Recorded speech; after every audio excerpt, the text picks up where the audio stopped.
Who's your emergency contact? Who should we notify in the case of death? Welcome to the USP, where I spent the last 2+ decades of my life. Now, before I entered the feds in 2001, I spent 3 years out here in the jails out here in Utah fighting my case from December 15th, 1998 until I caught the airlift.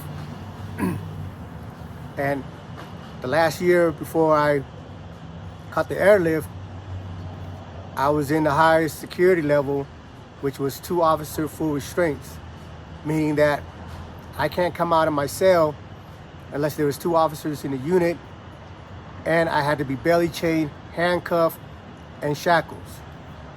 You know, what got me to that high security level was I ended up knocking out a guard, taking his keys, and opening the door for my homeboy Cubnut to go down and get this dude in a unit. Because the whole time that I was in that unit, they were at the door barking at each other. So somebody asked me a comment about, talking about cell soldiers, being in cell talking that shit because you think it's safe. It happens a lot when you're in a lockdown facility, because these dudes that sit in these facilities, they think that you can't get to them. So it's easier for them, or they got to, it's easy for them to have some heart to be on that door talking shit to you and all the rest. Through the course of my bid, every time I've been in the SHU, we have rules in the SHU. And one of the rules is that, from 6 to 10 o'clock, it's whatever. But after the lights go out, nobody's gonna be on the door talking down the hallway, yelling at each other or anything like that. It's all about respect. And if you don't respect that, somebody's gonna get to you. But like again, when we're in a lockdown facility, a lot of these people feel like no one can get to them, so they're in the cell doing whatever they want to do, saying whatever the fuck they want to say. But time and time again, there's incidents where I've witnessed that you're not safe. There's nowhere to hide in the penitentiary. There's no amount of guards to protect you. There's no amount of locked doors that can keep somebody from getting to you if they really want to get to you. Going to, these incidents that I've seen, I was in Victorville. And in Victorville, I was in a SHU in Victorville, and my cellie was Charles Freeman. Charles Freeman was a friend of mine from out here in Utah. We met each other in the county jail. I think we first ran into each other in FCI Florence back in '97. So when I got put in jail, I ran into him. We ended up being in the same block, and all of us, by the time I left home, all of us in the block ended up being that same security, 2 officer full restraints. But he's Jewish, right?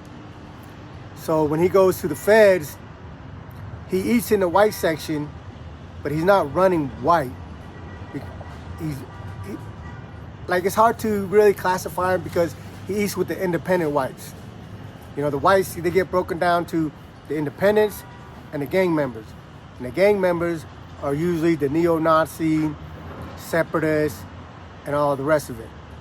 And the neo-Nazi and separatists, if anybody knows anything about white supremacy or whatever, the first group of people they don't like most is the Jews.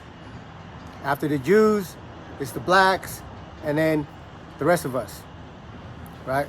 So he never really aligned himself with these people, because they all got swastikas and all that stuff on him. So he's pretty much does his own thing. So he never had to be put in a position to go and put in work on behalf of the whites or anything, because he was, again, Jewish, and he was a category on his own. But he was an old convict. He'd been doing time, way before I was born. Before he went in this last time, he had already done 15 years. And then when I met him, he did another 7-year sentence. And while we were together in Victorville, he ended up going home and coming back for another fresh 15. So he spent a lot of his life incarcerated. But I'm happy to say, like right now, he's out in California doing good. He's been out almost 5 years, and it's good to see the homie, getting his act together. But this dude's a very intelligent dude.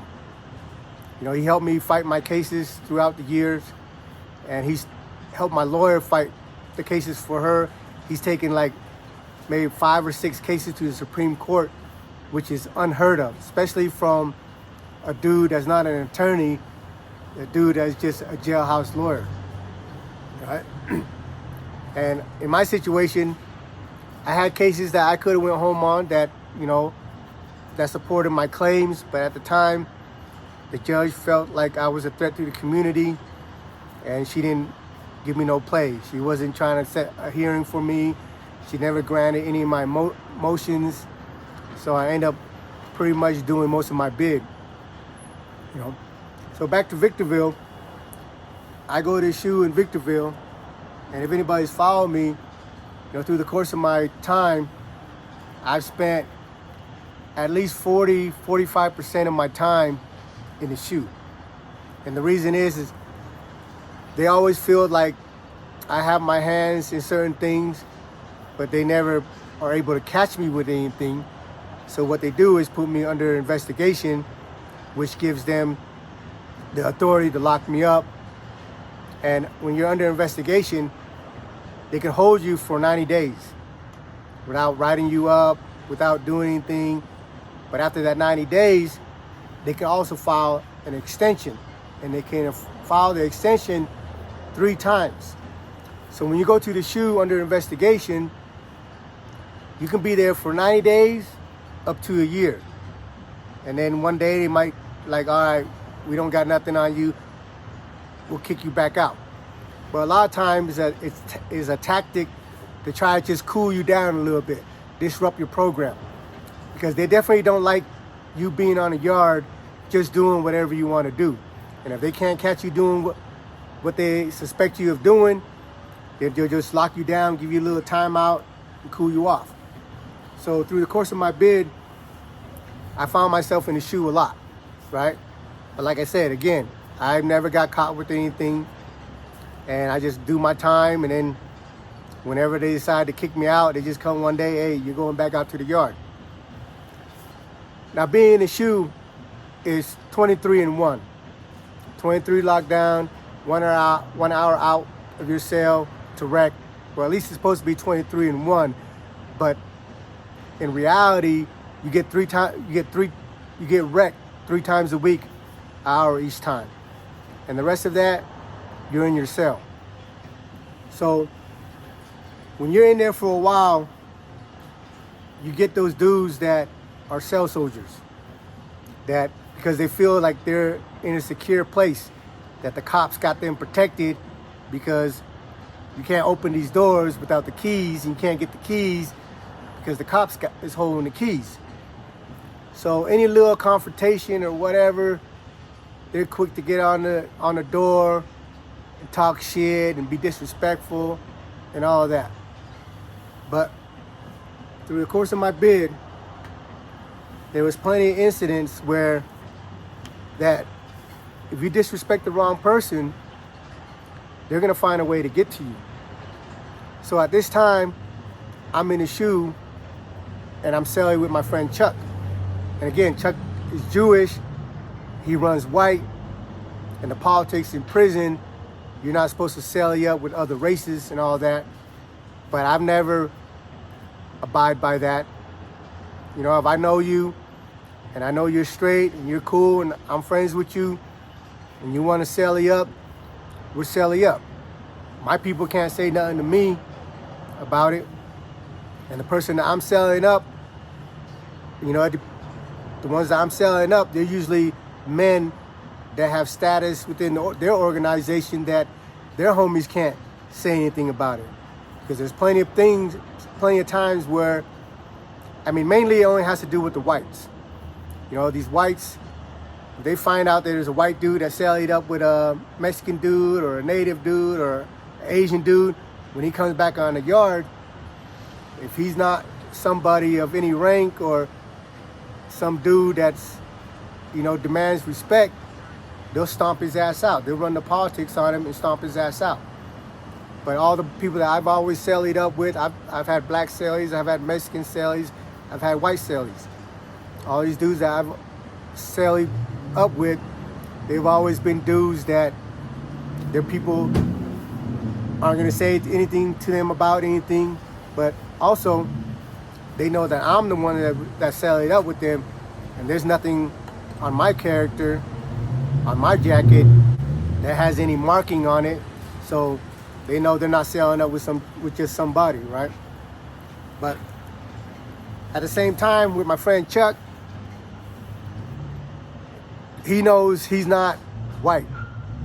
And when you're in the unit and stuff, you got the neo-Nazi dudes and all this shit that, they might not say it to your face, but they're always like, Jew this, black this, and so on and so forth. That happens, especially when they're amongst themselves or whatever. And they're always trying to find a way to bring people they don't like a move. But, in prison, everything has rules and everything has politics. And before you can just bust a move on somebody, you got to be able to justify it. So on the range that I lived on, it was natives and blacks. And the range upstairs was Mexican, meaning the Sureños and the whites. Even when you go to the shoe, they keep you separated. Even though you're locked down, in the shoe, you're in your cell or whatever. But when they come pull out rec, they come pull out 2 or 3 cells and they put them in one cage. So they want to make sure that everybody's on that tier. Just somehow if they made a mistake, are people that can rec together. So at the time that I'm in the shoe in Victorville, like I said, I'm on the bottom tier, and it's mostly blacks, a few natives, and me and my friend Chuck.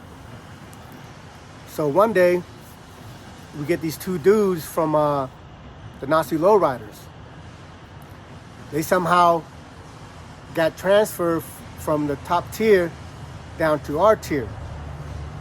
So at this time, we weren't really sure what was going on, but like I said, my friend Chuck, he's Jewish, but he eats with the independent whites, but now he's got me as his cellie.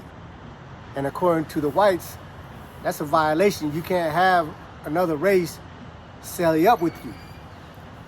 So when we see these 2 dudes move downstairs, and one of the dudes' name was Boulderhead from NLR, from Nazi Lowrider. Chuck looks out the window and he's like, man, why are those 2 dudes down on our tier?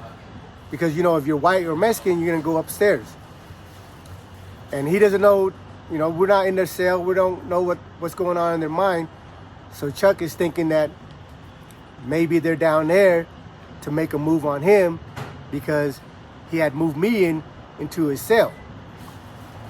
So every time we go out to rec, like, I'm always on alert. Like, this is the environment that we live in, and Chuck, he's my cellie. So if these white dudes are gonna bring in a move, then I'm gonna be involved. There's no ifs and ands about that.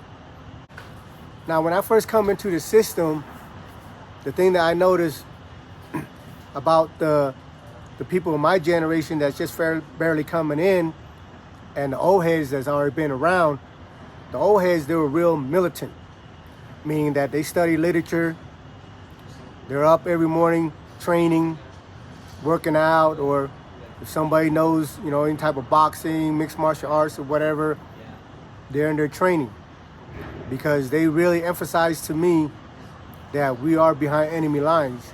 And no matter how peaceful things seem, no matter how cool you are with everybody, at a drop of a hat, it could be a riot.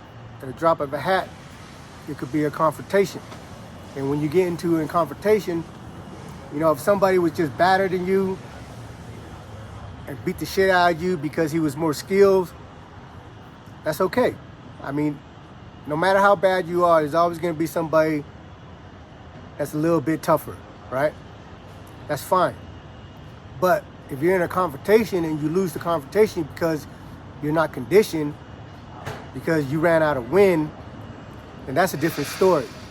And everybody that I knew that was on that time, they made sure that they were always in top shape. They can go and do 400 or 500 burpees straight, run however many freaking laps.